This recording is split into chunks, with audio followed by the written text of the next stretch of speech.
Hello everybody. It's Thursday afternoon and we've got a live Litsoc this afternoon. Yay. In chorus with a maths lesson that Mrs. Painter is taking, and very interesting it is too. Not that I'm a mathematician and know what on earth she's talking about, but it sounds erudite. And it's Christmas reads because we're almost at the end of term, unbelievably. Next week, at this time, we will be tucked up beside a roaring fire, or the picture of one, if it's anything like the marketing office, and a cat on our lap reading away with our crumpets and mince pies. Here are the mince pies, however, courtesy of Treat of the Week. Thank you very much, Mrs. Glover. Yes, Christmas reads, and therefore it's cold outside. Hence the need for tea. Hence the need for tea. So I'm going to start with a poem by Gareth Owen in this wonderful book. If you don't know it, I really recommend it. The Oxford Book of Christmas Poems. It's got every poem from Advent, solstice, to Christmas itself, to New Year, and even the nasty old Herod gets in too. Winter Days by Gareth Owen. Biting air, winds blow, city streets under snow. Noses red, lips sore, runny eyes, hands raw. Chimney smoke, cars crawl, piled snow on garden wall. Slush in gutters, ice in lanes, frosty patterns on window panes. Morning cool, lift up head, nipped by winter, stay in bed. You can tell it was written a very long time ago because we don't very often now, unless you haven't got any central heating at all, get frosty patterns on window panes. Ferns and other plants, always extraordinary. Yeah, absolutely. Sometimes get them on windscreens, but not so often actual ferns, but when they're there, it's lovely. So that's what I'm started with. What would you like to start with? Well, seeing as you started the poem, so will I. Very long. I'm not going to read all of it. Child's Christmas in Wales by Dylan Thomas. Obviously, your favourite. My favourite. I am from Wales as well. Welsh Wales, and I haven't had a Child's Christmas. Well, actually, I haven't many Christmases in Wales because I tend to go back, but I won't be this year. So it's making me feel a little nostalgic for Child's Christmas in Wales. So I'm just going to read some of it. One Christmas was so much like another. In those years around the Seatown corner now, and out of all sound except the distant speaking of the voices. I sometimes hear a moment before sleep, but I can never remember whether it snowed for 6 days and 6 nights when I was 12, or whether it snowed for 12 days and 12 nights when I was 6. All the Christmases rolled down toward the two-tongued sea, like a cold and headlong moon bundling down the sky that was our streets. And I stop at the rim of the ice-edged, fish-freezing waves, and I plunge my hands in the snow and bring out whatever I can find. In goes my hand into that wool-white bell-tongued ball of holidays, resting at the rim of the carol-singing sea, and out came Mrs. Prothero and the fireman. It was on the afternoon of the day of Christmas Eve, and I was in Mrs. Prothero's garden, waiting for cats with her son Jim. It was snowing. It was always snowing at Christmas. December, in my memory, was as white as Lapland, though there were no reindeers. But there were cats. So, yeah, he is... I just love Dylan Thomas because obviously he just conjures up magic out of mundanity. Yeah. And, of course, there's a very, very sense of Wales in that as well. And I remember I first came across this with the TV adaptation, and the guy who played him looked very, very much like him. I can't remember who the actor was. Very uncannily like him. More so than someone like Matthew Rhys, because there was that movie. Oh, Matthew Rhys. Matthew Rhys played him in a movie. It wasn't him. This is when I was a kid. You probably won't be able to find it instantly if you're looking it up.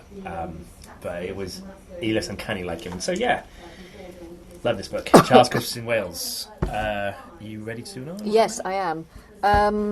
One thing we don't have here, but came up last week on Twitter, and I thought I must get my books out again.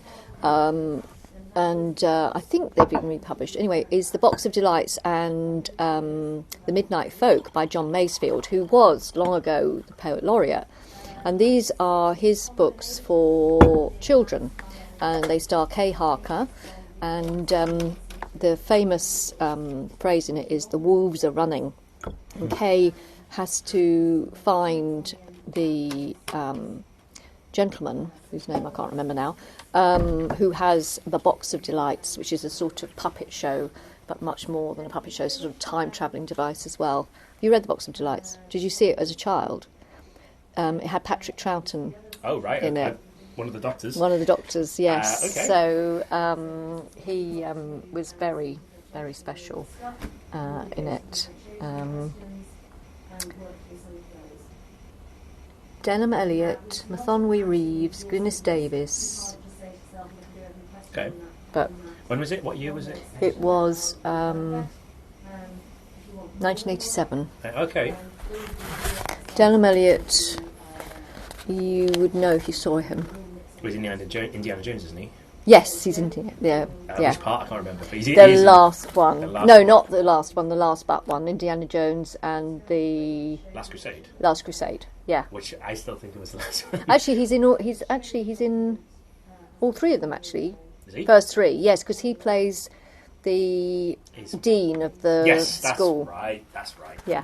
I knew. Yeah, he's not in the last one because in the last one he sadly died. Yeah. Yeah. Well, that's worth knowing. Okay, I'm going to go northwest now to the Green Chapel, which is called Lancashire, Cumbria, way up north where it's grim. I said it's grim up north to my year 10 this morning and then got a clue what I was talking about. So that went down really well. Anyway, Gawain in the Green Knight. Gawain is a great favourite of mine. I've talked a lot about him on Litsoc before and the book by Anne Lawrence, but this time it's the great alliterative poem by Simon Armitage, our beloved poet laureate, who I'm sadly missing because with COVID there's no poetry live at the moment, and although you can listen to his podcast, the poet laureate has gone to his shed. Where he interviews various people, which is really, really good, really worth listening to. We're waiting. I think we've just had Pearl, haven't we? Have we got Pearl? Oh yeah, yes, we do have that. Yeah, that arrived recently. And I think there might be other things on we got a lot way. of stuff. Yeah, we have. Yeah, so. Great. And this is a very, very good translation from the effectively Middle English, but not the Middle English of Chaucer. Yeah. Because Chaucer rhymes and this does not. And it's probably a bit harder to get your head around than the original, I would say. Yeah. Chaucer. And a good shout out to Miss Hobday this afternoon, who, when I talked about when there wasn't rhyme, she said, well, that'd be boring then. And I said, well, it wouldn't be, would it? Because it would have what instead? And she said, alliteration. Great brain there. Thank you, 7p, for a grid lesson this afternoon. I'm glad to know that because I've got grey hair, I'm really ugly now. Thanks. They're off my Christmas card list. Anyway, here we go. It was Christmas at Camelot, King Arthur's court, where the great and the good of the land had gathered, all the righteous lords of the ranks of the Round Table, quite properly carousing and revelling in pleasure. Time after time, in tournaments of joust, they had lunged at each other with levelled lances, then returned to the castle to carry on their carolling. Oh, you couldn't be drunk singing this at a feast. For the feasting lasted a full fortnight and one day, with more food and drink than a fellow could dream of. The hubbub of their humour was heavenly to hear. I bet you had great fun doing this. Yeah. Pleasant dialogue by day and dancing after dusk. To the house and its hall were lit with happiness, and lords and ladies were luminous with joy. Such a coming together of the gracious and the glad, the most chivalrous and courteous knights known in Christendom, the most wonderful women to have walked in this world, that's Guinevere obviously, and Elaine possibly, the handsomest king to be crowned at court, Arthur, fine folk with their futures before them, there in that hall. Their highly honoured king was happiest of all, no nobler knights had come within a castle's wall. Oh, that's lovely, isn't it? A lovely description of Camelot. Yeah. Fantastic. I love the return to the castle to carry on their carolling. Yeah. Yeah, lovely. It's very elegant, and yes, the alliteration is just masterful. This is why he's poet laureate. Yes, indeed. Fantastic. Great Well, stuff. they did ask in Piaz Diacre first, and she said no, it was too big a job. Thankfully, I'm glad that Armitage has taken on a job. Well, I can think of no one more suitable. No more suitable. Absolutely. Right. Thank Your you. turn next. My turn next. Right. The Life and Adventures of Santa Claus. Oh, right, okay. By L. Frank. Have you read this? No, but you have talked about it before. I have talked. And I think might talk about it again anyway. No, do. That's fine. That's great. Now, of course, L. Frank Baum, as I'm sure you all know, is the author of The Wonderful Wizard of Oz, which sadly we did not do. We did not do. Production, sadly, I don't know if Mr. Griffin. And we won't be doing it next week. Next year? No, it was going to be Character for a Day, wasn't it? But we won't be. Oh, yes. Doesn't look like it's going to happen. Yeah, that's going to have to fall by the wayside. Yes. Sorry, Mr. Griffin. I don't know if Mr. Griffin is thinking of doing this. Not this. Is doing Wizard of Oz next year. Oh, I'm sure. I'm sure if the rights are available, of course. Of course. Yeah. Of course. Yes. So we're all very excited about this. But anyway, this is another story by Mr. Baum, and essentially it's the story, as it says, it's a biography of Santa Claus, the life and biography of Santa Claus, right from his early days. Now, is he clothed in red or green? That's what I'd like to know. On the cover he's clothed in red, but as I recall, that's not how it's written. I think this inspired the movie with Dudley Moore in it. Oh, really? I think. I don't quote me on that. I'm not entirely certain, but maybe not directly, but more like borrowed elements of it. Now, what was the movie with Dudley Moore in? Well, he was the elf, wasn't he? The mischievous elf. Oh, what's it called? I think it's just called Father Christmas, I believe. Oh, okay. But right. Dudley Moore's character is actually the main character rather than Father Christmas. The one who runs away. The one who runs away, and he makes more advanced toys, but they all fall apart or something like that. It's been a long time since I've seen it.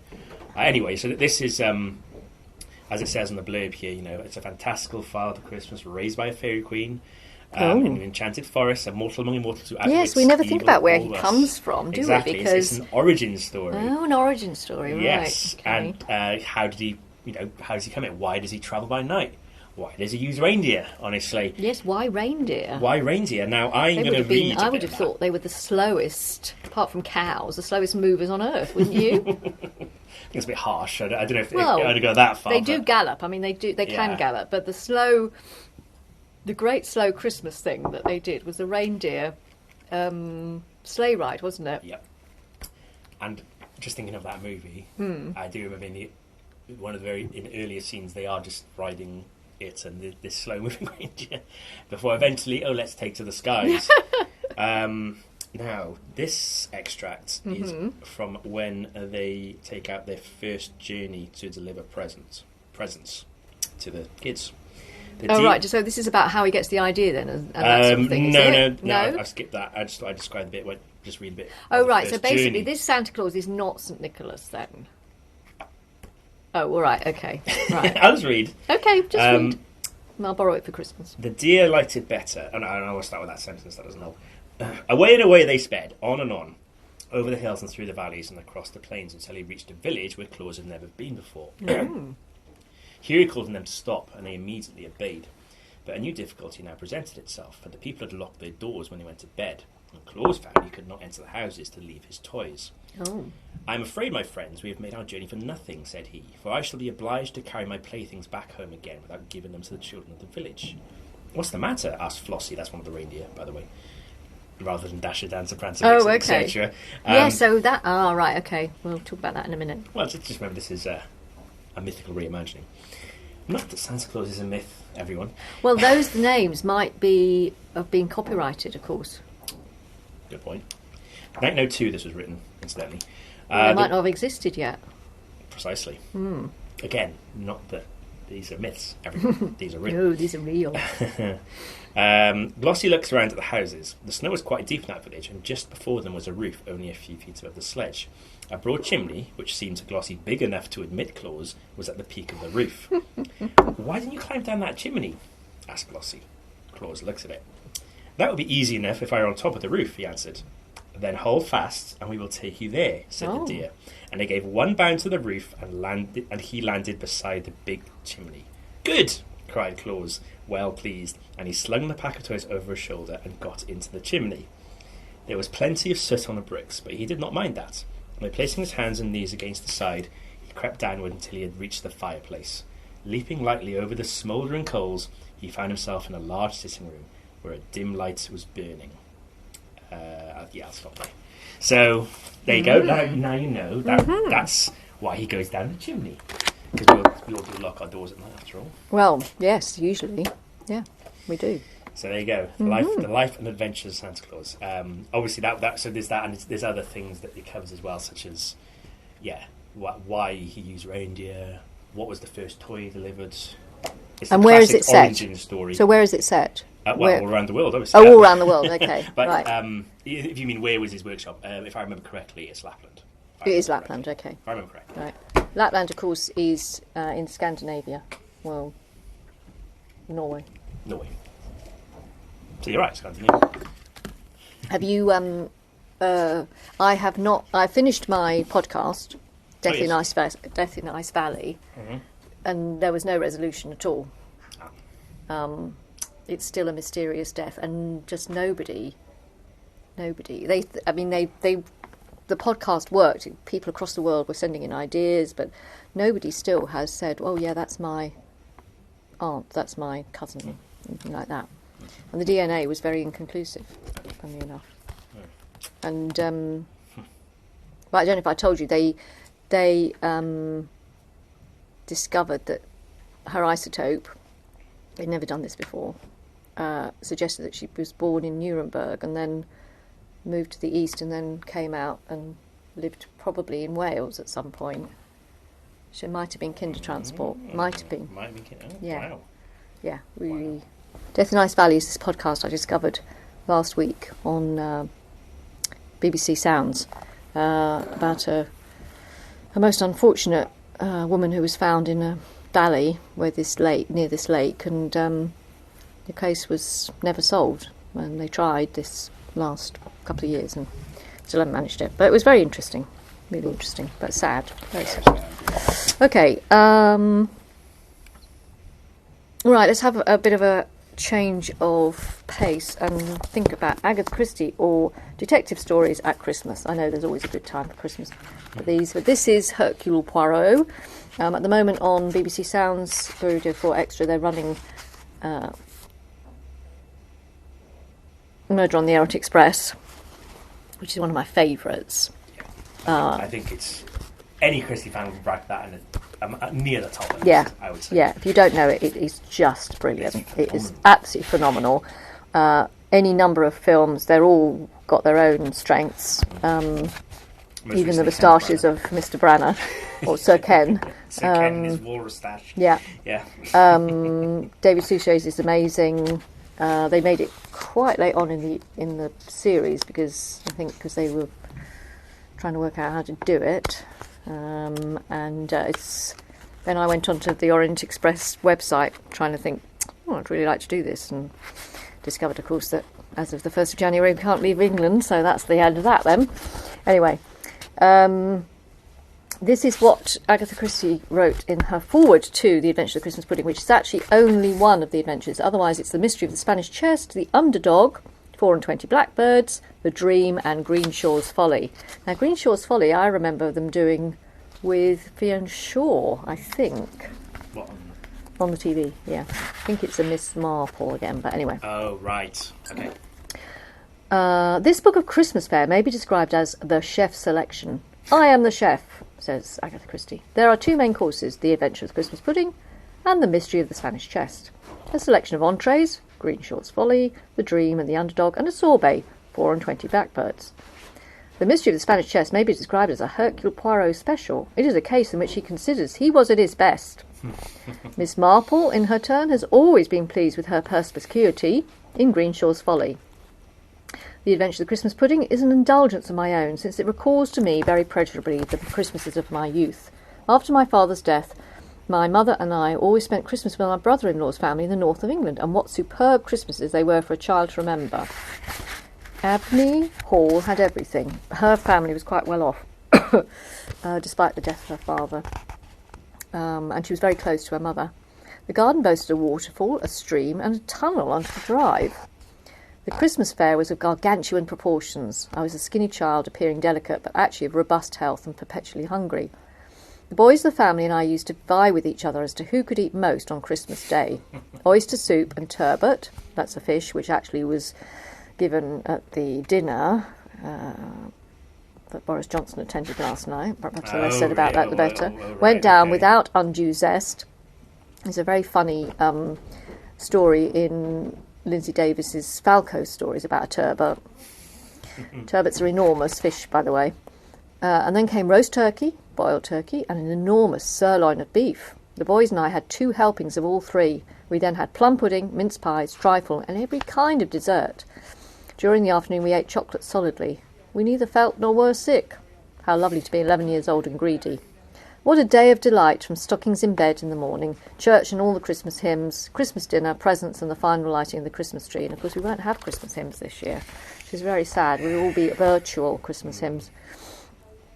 However, there will be virtual Christmas hymns and virtual Messiah from the Royal Albert Hall, if you fancy checking that out.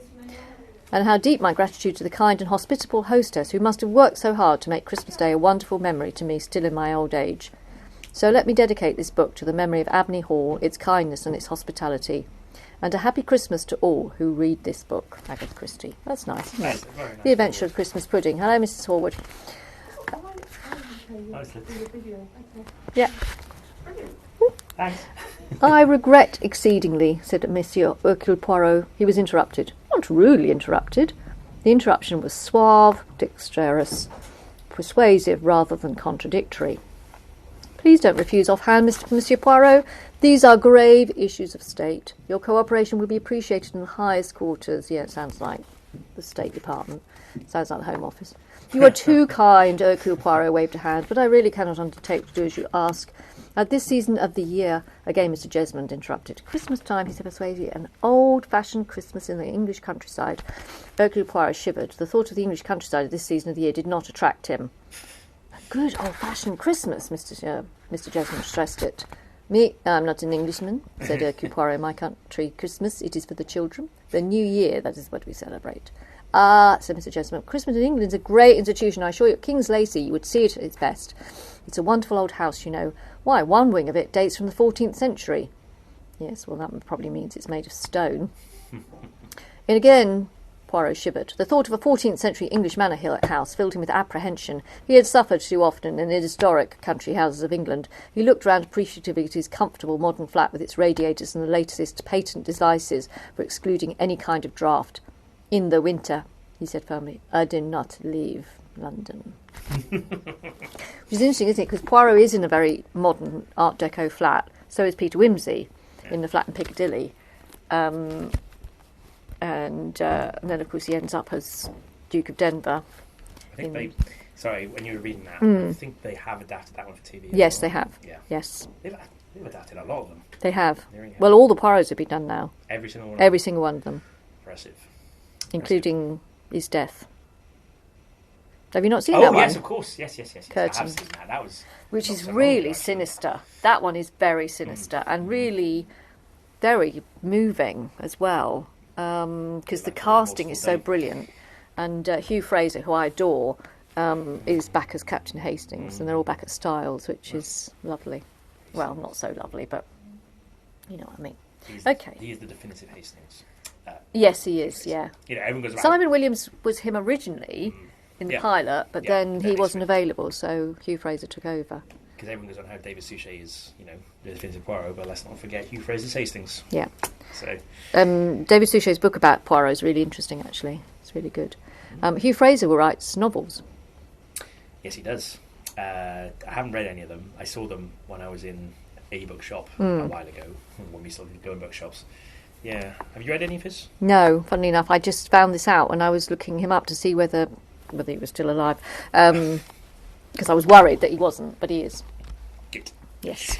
Good. Right, your turn. Yes. Okay. Well, I thought I'd continue on the same theme as the Life Adventure Santa Claus with one of our Litsoc favourites. Oh yes, Matt Haig. So the Midnight Library, a good one. Library, great Christmas present for somebody. Absolutely. So yeah, one Miss Anthony, I haven't read it yet. Miss Anthony's read it, and Mrs. Guinan did recommend it as well. So yes, it's got some it's quite recommendations. Bleak, but it's really worthwhile. It's actually, for this year, got the ups and downs of this year, and then sort of hope for the future. Yeah, yes, definitely. So appetite then. Yeah. But this, I mean. So Matt Haig, he can be very... Yes, he can write sad stories like that, but he can also write very cheerful and light-hearted stories. Hello, Mrs. Painter. Hello. Come to have I'm some not tea. sure if there's much left, actually. No. I've just come through. I've washed it. That's very That's kind of you. Thank you. I'm a very tidy person. You Who are. am I broadcasting to? You're broadcasting to Litsoc. Your Hello, YouTube- Mrs. Painter. your YouTube star. Would you like to give us a recommendation for reading for Christmas? What have you While read she's recently? thinking, isn't that an amazing mask that she's wearing? Can they Yes. see me? Who is in that little? There is no one in it. It's Little a... people in there. There are little people pulling the levers.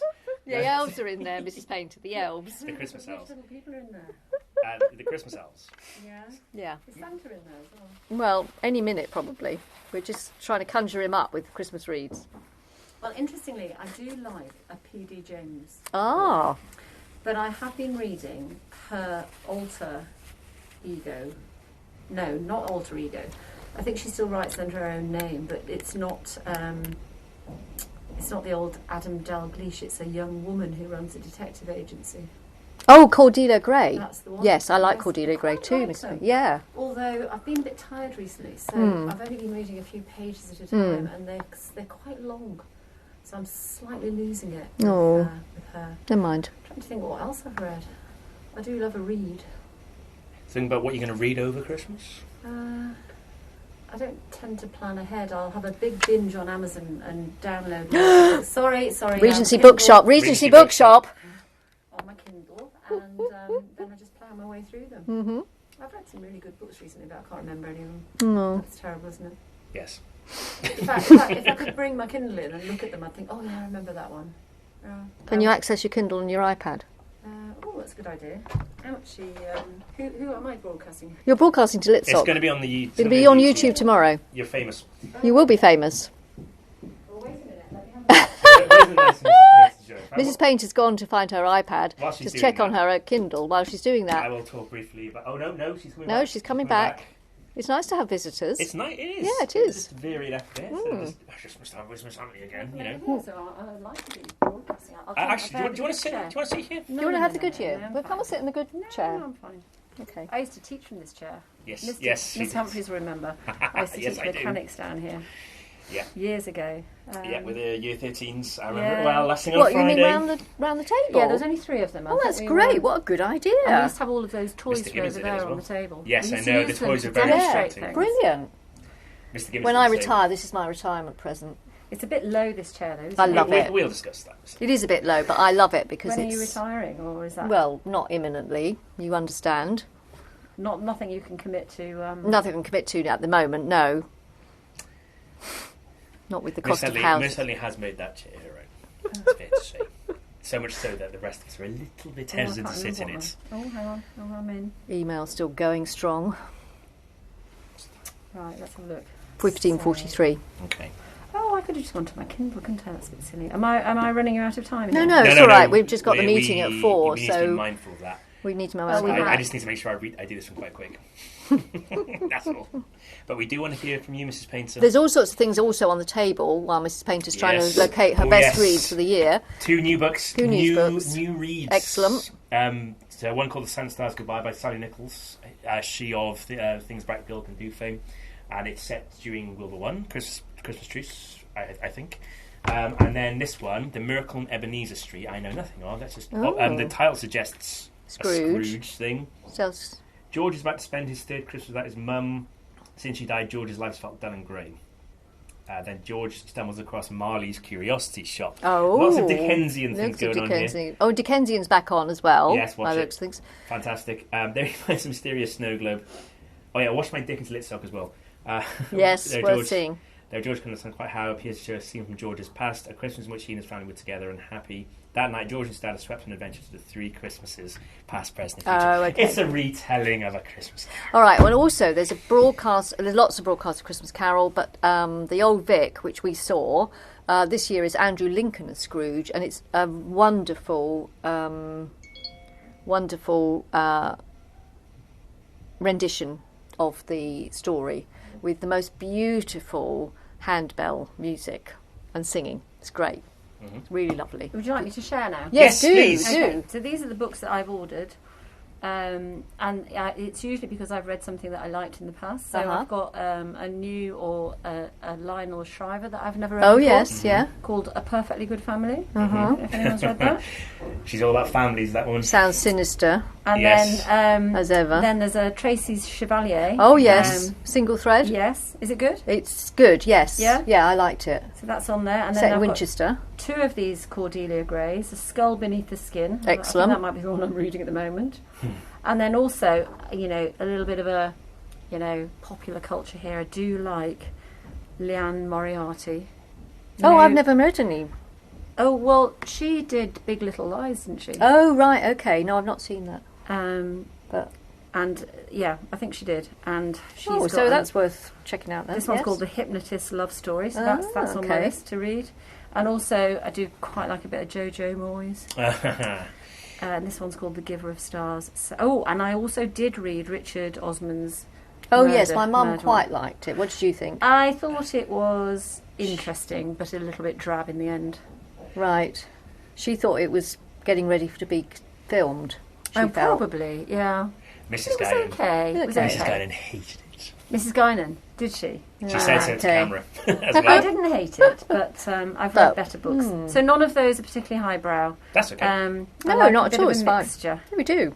Cordelia Gray is a great character, I think, because, Yes. in fact, I think J.K. Rowling, you know where the Shrike, Oh, yes. yeah, that where his office is not far from where Cordelia Gray's office is. Okay. And I have a feel, and it feels to me very similar So in we've lots got of people ways. living in the fictional world, living fictionally next to each other. Yeah, it's like the air Amazing. affair. Yeah, yeah. Well, I really hate to admit this in camera, but I'm actually teaching at the moment. So I better nip off. You better nip off and finish your lesson. I've just had an email from one of my Year 13s, which I won't be replying to tonight. However, I suppose I ought to at some point. Are you supposed to be in a lesson? No, I'm not in a no, lesson. no. No, this is Litsoc. No, Mrs. Guinan, we would not do that. Right, okay. Right, Back quick to this chop. then.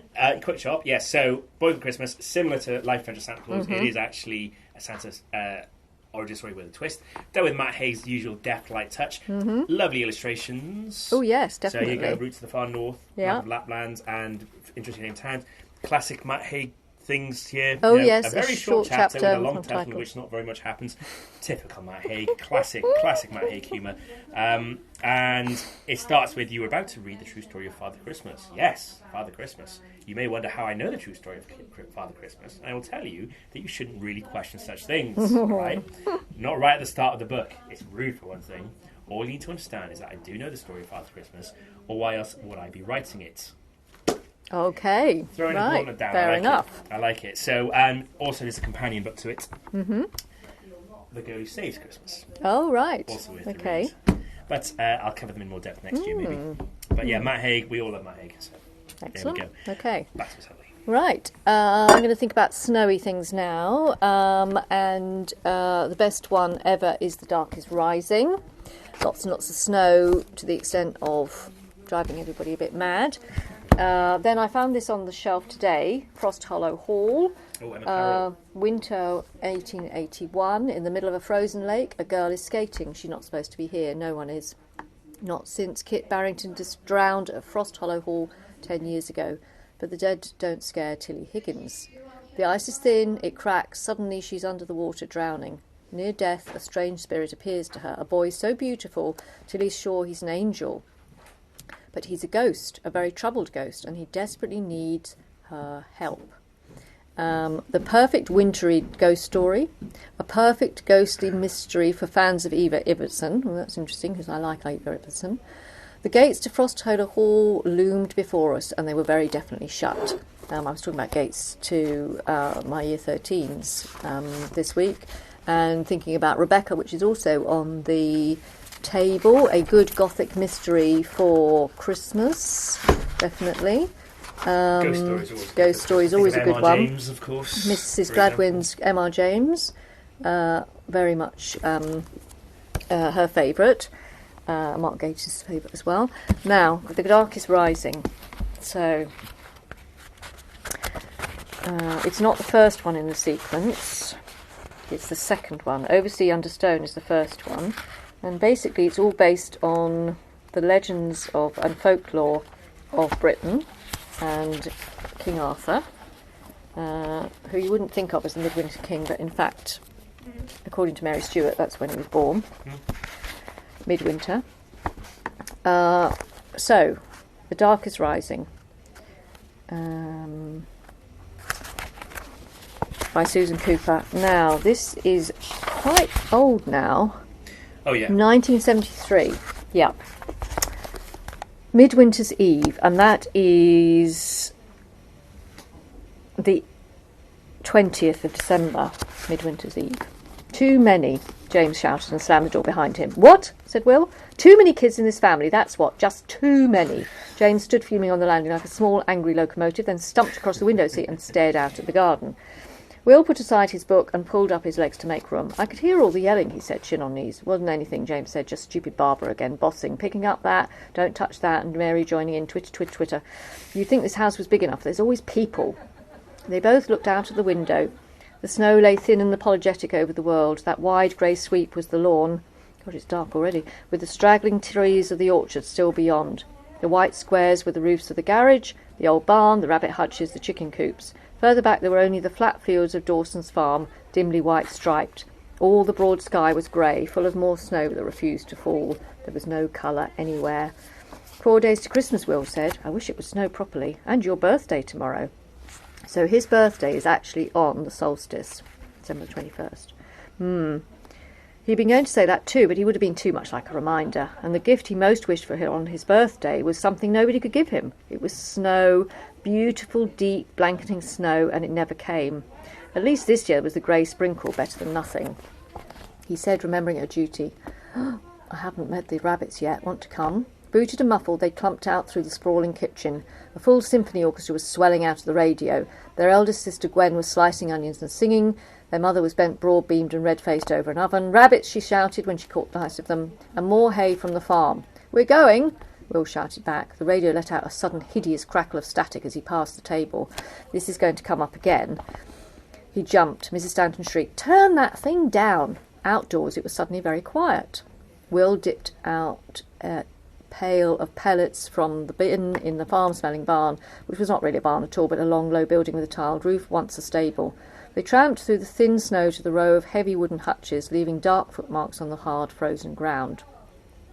Opening doors to fill the feed boxes, Will paused frowning. Normally the rabbits would be huddled sleepily in corners, only the greedy ones coming twitched forward to eat. Today they seemed restless and uneasy, rustling to and fro, banging against their wooden walls. One or two even leapt back in alarm when he opened their doors. He came to his favourite rabbit, named Chelsea, this is one for Mrs. Thrusham, obviously, and reached in as usual to rub him affectionately behind the ears, but the animal scuffled back away from him and cringed into a corner, the pink-rimmed eyes staring up blank and terrified.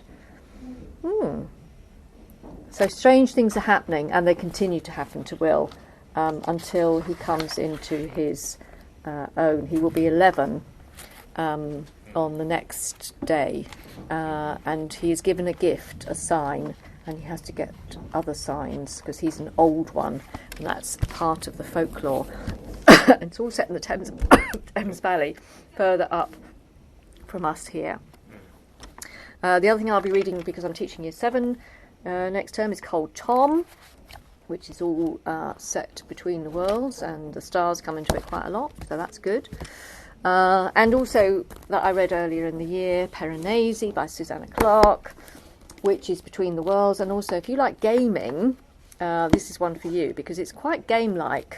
In terms of journey and different places in this house and remembering things and counting and what have you. So, anything else you'd like to talk about before we finish? Well, I think the only thing left for me to talk about, because we are running out of time, is this. Okay. Is there another one you were slipping? Yeah, I'll slip in another poem, I think, because we haven't mentioned the birthday.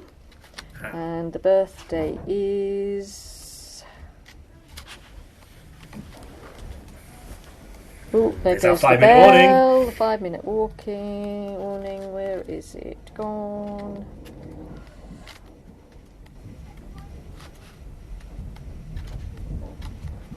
The pressure's on. Pressure's on.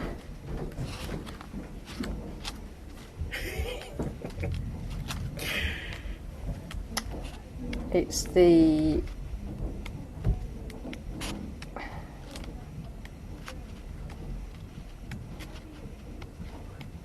It's just...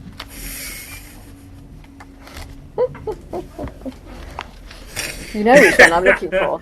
It's the Night of Christmas. There we go. She does. BCAD, UA Fanthorpe. This was the moment when before turned into after, and the future's uninvented timekeepers presented arms.